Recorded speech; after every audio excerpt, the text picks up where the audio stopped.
So in this video, I just want to cover a few more tools. So we've already looked at the shape tool. So let's go create a polygon. So to, fill color, quite similar to Illustrator or Photoshop, you double click on this here. You see the color picker, pick a color, okay? And then I'm going to create a polygon here.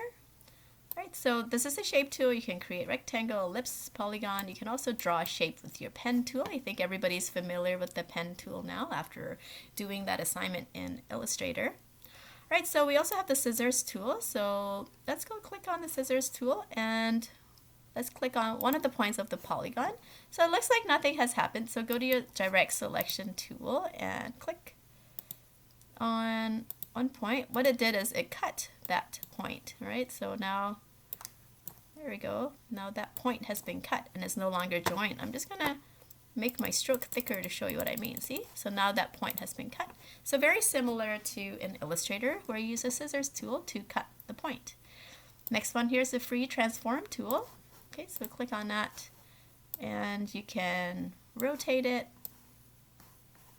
Okay, from the anchor point, so you're rotating from here, you can change the anchor point of where you want to rotate it. Okay. So I click in the middle and now I can rotate it from the middle. There's also the scale tool. It goes from the middle, so click and drag the scale. And the shear tool. Click and drag shears it. Right? Probably easier to see what shearing is if you have a square. Okay, so here I have a square, and then when I shear it, there we go. That's what it looks like. Right. You can change the anchor point by making it in the middle. Right, so play around with that. Next we have the gradient tool, gradient swatch tool.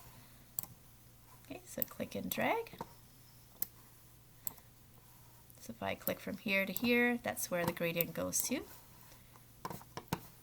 And here's the appearance of the gradient. You can go to Window and Color, Gradient, and here we are. You can change the color of your gradient in here. You can change lineal or radial, okay?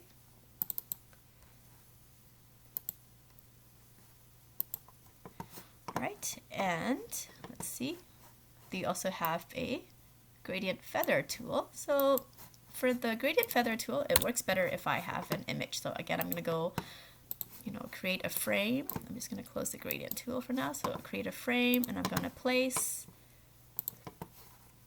my elephant image in there.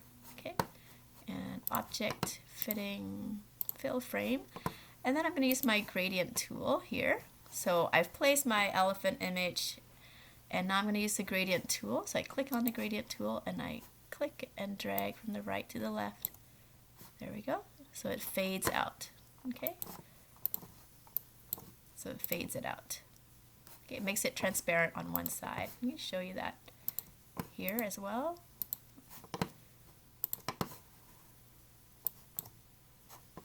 Maybe more. There we go. So it fades it out. Okay, so if I had another image behind it, file, place, that would show through. Okay, let's see.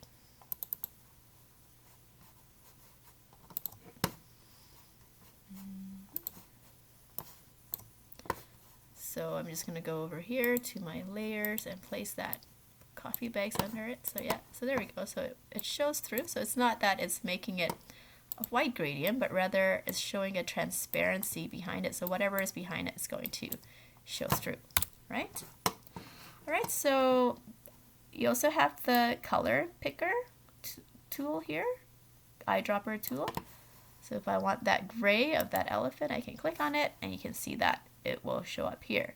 Next, I have the hand tool, which allows me to move around in my document, especially if I'm really zoomed in and I just just want to move around. Okay, I'm just going to zoom out. Alt click helps me zoom out. There we go. So with my hand tool, I could move around.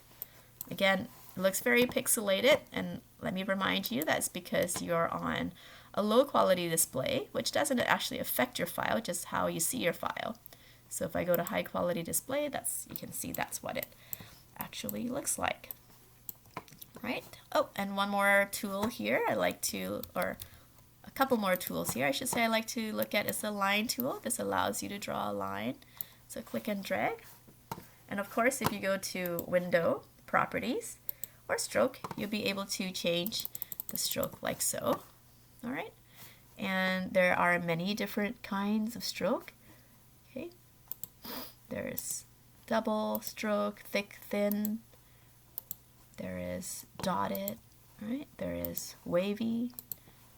There's white diamond. There's, dashed. Okay, so many different styles of stroke in the properties here. And again, you can also apply effects to it and everything. Opacity, you can change the corner of the stroke. So play around with those effects. Another thing is, of course, the pencil tool. So you can use the pencil tool to quickly draw something. Make it have no fill. There we go. And if you like to make it smoother, you can smooth it.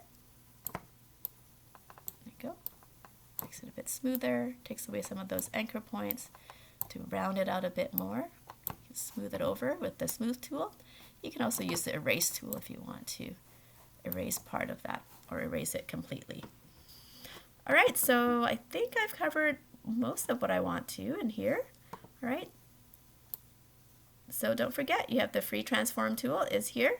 Scissors tool is here, shape tool. So text tool. So all the basic tools that you have learned in Photoshop and Illustrator are all here.